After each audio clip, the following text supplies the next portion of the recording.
Okay, so we're going to start part two of our talk on labor and delivery from my home office. I wanted to talk to you a little bit about true labor versus false labor when the patient's coming into triage, or if she's calling on the phone in the office, what the nurse's role is there, and also talk about the power of labor, the uterine muscle in labor. And so we talked about triggers leading up to labor. Once she gets pretty close to actual labor, sometimes it's hard for her to tell if she is actually in labor, in early labor, or whether she's in prodromal labor, or what's going on. So she might call the office. If you're the office nurse, you're going to ask her some questions. First of all, you want to know if she's having normal fetal movement. That's always something that we need to know. And if that's the case, that baby's moving well, she's got some leeway. Um, you want to find out from her if her membranes are ruptured, are her contractions increasing with um, intensity and frequency and duration, or with activity, are they settling down? You want to look at her medical record. You want to see if she's got group beta strep, or if she has any other underlying problems that you need to bring her in for. Maybe she's not in a really active labor, maybe she's really early, but she has these other issues that you need to address. Some of the things that can cause a lot of uterine irritability are dehydration, a bladder infection, or constipation. So you want to, if you're the nurse in the office, you want to ask her about those things. If she's got a bladder infection, she's got burning with the urine, then you need to go ahead and bring her in and get that treated. Of course, they all have frequency, so that is not an issue, deciphering bladder infection or not in pregnancy. So if it's daytime and office hours are open, you can bring her into the office and make an assessment. Of course, do a little fetal monitoring and figure out what's going on and whether she should be admitted to the hospital or not. So she has time, if everything else is normal, if the contractions are still irregular and they're a little disorganized, she has a little bit of time. If it's nighttime and the office is closed, she could come into triage in the labor and delivery unit. In triage, they'll kind of go over the same things with her. And then the other thing that you're going to want to do, especially in triage in the hospital, is you want to see if the presenting part is the head and it is vertex. And labor and delivery triage units all across the country now have ultrasound, portable ultrasounds on the unit, and they just scan and you can just see, yep, the head's down. If it's in any other position, of course, then there's other actions to take.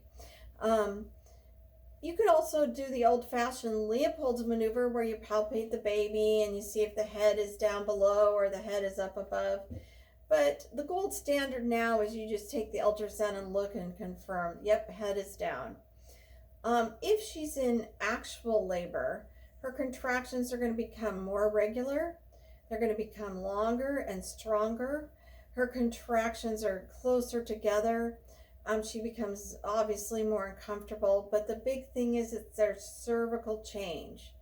So if she comes into your triage unit and she's kind of on the fence, not really sure, she's kind of uncomfortable, baby's moving, fetal monitor looks great, you can have her walk for an hour or two and come back and see if she's made cervical change. If she hasn't made cervical change and everything is normal, she can probably go home for a little while. If you admit her too early, they tend to spend more time in bed, more interventions tend to get done to her early, and really that's not in her best interest. In early labor, it's in her best interest to be up and moving, drinking fluids. If she feels like eating some light things that she doesn't mind seeing again, then great. A lot of times labor causes nausea and vomiting, so have her eat things that sound good, light, easy to digest. um, if her contractions are regular and her cervix is changing, then you know she's in labor. And that is the definition of true labor, is regular contractions with cervical change. And then, of course, for most people who are in active labor or early labor for a primip, the presenting part of the fetus is in the pelvis. So that lightening will have already happened. And when you check the cervix, you can feel that the baby's head is down in the pelvis. If the mom is sort of on the fence and you're not exactly sure if she's in labor, it doesn't hurt you to keep her around a little bit longer. She lives close to the hospital. Maybe she might be better off going home and coming back. But if it's just another hour to figure it out, let her declare that to you.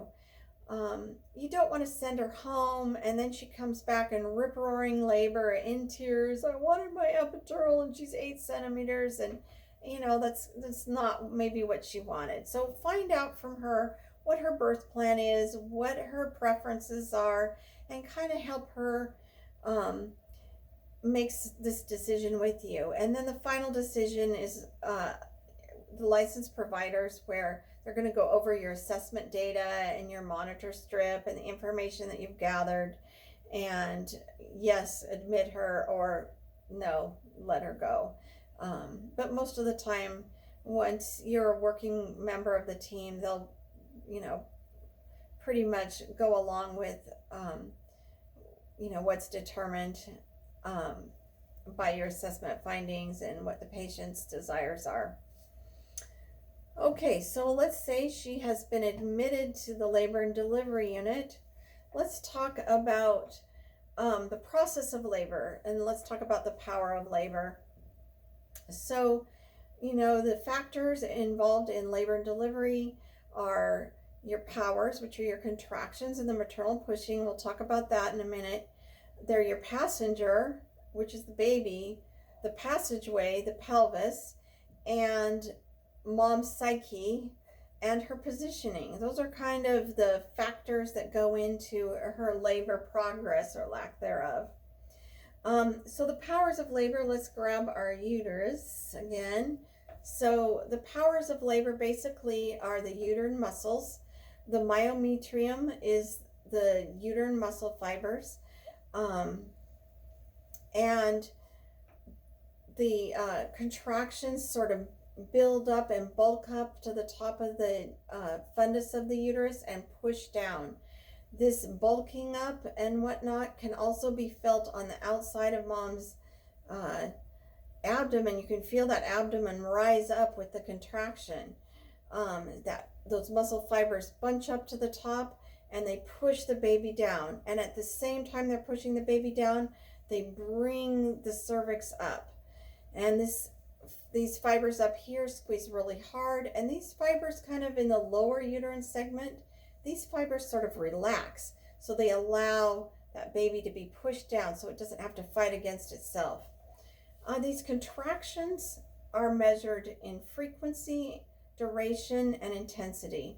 So the frequency is obviously how far apart they are in time. So the beginning of one contraction to the beginning of the next. That is how frequent they are. Duration is, of course, the length of the contraction, beginning to the end. Intensity is how strong are they pushing down. And then there's the resting tone in between contractions. The resting tone is really important. As you know, if you've ever worked out in the gym before, you need to do your reps, and then there needs to be a resting tone for that muscle fibers to actually rejuvenate themselves. You can palpate the intensity of the uterine muscle as well. Of course, you're going to ask your patient. You can put your fingertips on her uterus, and as she contracts, you can feel that muscle contracting underneath your fingertips. If it's mild, it's quite indentable. If it's moderate contraction, you can indent, but it's firmer. And then if it's a hard contraction, it's really hard to indent at all. And then of course the resting tone should be nice and soft. The uterine muscle has 3 layers. The inside layer is sort of goes around like this. The middle layer is a network of fibers that kind of crisscross, that really have a lot of power when contracting. And then the outer layers go up and down. So those layers all work in tandem to push that baby out. The uterine fibers themselves, what they tend to do is when the muscle happens, they contract and they shorten. So try this. When you have your arm just straightened out, feel your arm muscle. It should be a little bit soft. Mine is soft. When you lift your hand, you should feel that muscle tighten underneath your fingertips. That's what the uterine contraction feels like when you palpate it with your fingertips. Of course, you know, if there's nothing in your hand, it's just kind of a mild contraction to lift your hand up. If you had a heavy weight, it would be firmer. You know, if you were a guy who's a bodybuilder, that would be even further, more difficult to palpate into the muscle. Of course, you don't want to really indent hard into the patient's uterine muscle. You just gently get a sense of it, and she's going to tell you as well how strong these contractions are. The posterior pituitary gland releases oxytocin, and then the uterine muscles, now that they have about 3 times the number of receptor sites that they did earlier in pregnancy, those receive that oxytocin and work together to make the contractions. One thing that happens in labor is as labor progresses, those contractions tighten and then relax. The fibers tighten and relax. But as labor progresses, instead of the fibers going all the way back to elongated, like they were before she was in labor, they go back to a partial rest phase. They tighten and then they don't fully elongate. They do relax, but it's not as relaxed as it was. So the upper uterine segment gets smaller and shorter with these tightening fibers.